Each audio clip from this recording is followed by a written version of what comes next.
experta de nuestro queridísimo compañero César Gutiérrez Priego, nuestro abogado aquí en Sin Censura, que estará también mandando todos los jueves su videocolumna junto con otros compañeros a esta la primera edición de Sin Censura al despertar.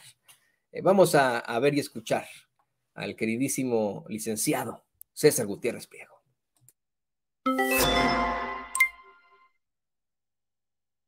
El 21 de marzo de este año, la Comisión Nacional de los Derechos Humanos emitió la recomendación 95-BG/2023 a la Secretaría de la Defensa Nacional por los lamentables hechos que sucedieron el 26 de febrero de este mismo año en Nuevo Laredo, Tamaulipas, en donde 5 civiles perdieron la vida a manos de elementos militares.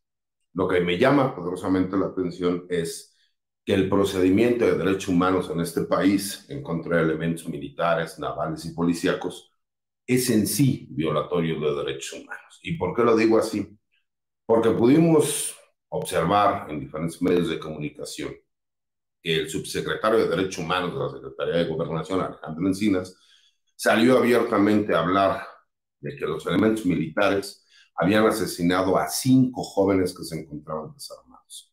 Con ese simple hecho, ya criminalizó el actuar del personal militar, sin darles oportunidad de que pudiese existir ningún atenuante, pero además ya los condenó, porque no habrá un solo juez en este país que se atreva a declararlos inocentes o a encontrar cualquier causa de legitimación que pudiese existir para atenuar la pena. Es lamentable que sigamos viendo que al personal militar, al personal naval, al personal policial en este país se les criminalice. No han tenido la oportunidad ni siquiera de ser juzgados ante un juzgado que les dé la oportunidad, la autoridad judicial, y ya fueron sentenciados por esas declaraciones.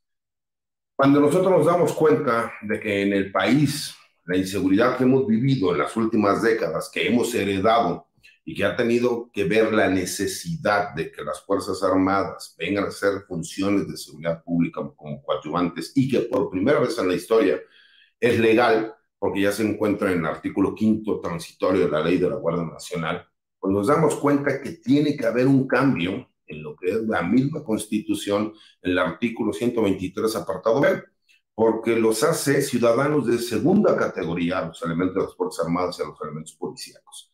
Parecería que tienen muchísimo más derechos un presunto delincuente que los elementos militares, porque simple y sencillamente cualquier abogado defensor que tenga conocimiento de los temas de carácter penal, tanto en el fuero federal, el fuero común y el fuero militar, sabrá que las atenuantes que se pueden hacer valer tienen que ver con cuestiones de carácter psicológico como el estrés postraumático, que nosotros lo vemos, que los elementos militares, los elementos navales y los elementos policíacos lo viven en el día a día.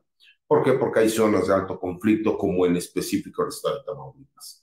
Es increíble que la oposición se sumó a este linchamiento público en contra de los elementos militares. Es increíble que la misma recomendación que hace la Comisión de Derechos Humanos determina que se realizó un acto de uso ilegal de la fuerza por parte de los elementos militares y que ellos ni siquiera han declarado ante un juzgado federal por los delitos que se les pudieran imputar.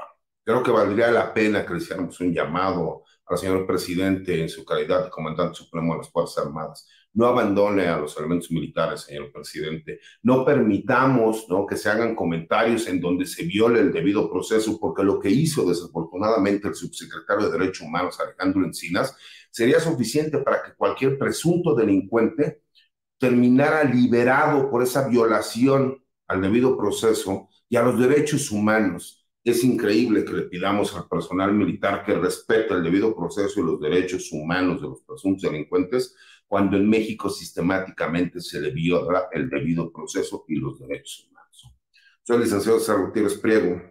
Les comparto esta videocolumna para que hagamos conciencia de que todos los elementos militares, todos los elementos marinos y todos los elementos policíacos que están en este país a jugarse la vida día con día merecen un marco jurídico que los apoye, que los represente y que los cuide. Bueno, pues ahí lo tiene usted, nuestro queridísimo abogado César Gutiérrez Priego, haciendo una solicitud muy sentida por parte de él y de muchos miembros de nuestras Fuerzas Armadas. Muy interesante eso que plantea ahí. el queridísimo César Gutiérrez Priego. Y acuérdese, usted se puede acercar a César Gutiérrez Priego en sus redes sociales. Ahí está siempre listo para responderle a usted. Y aquí también en Sin Censura es parte del equipo.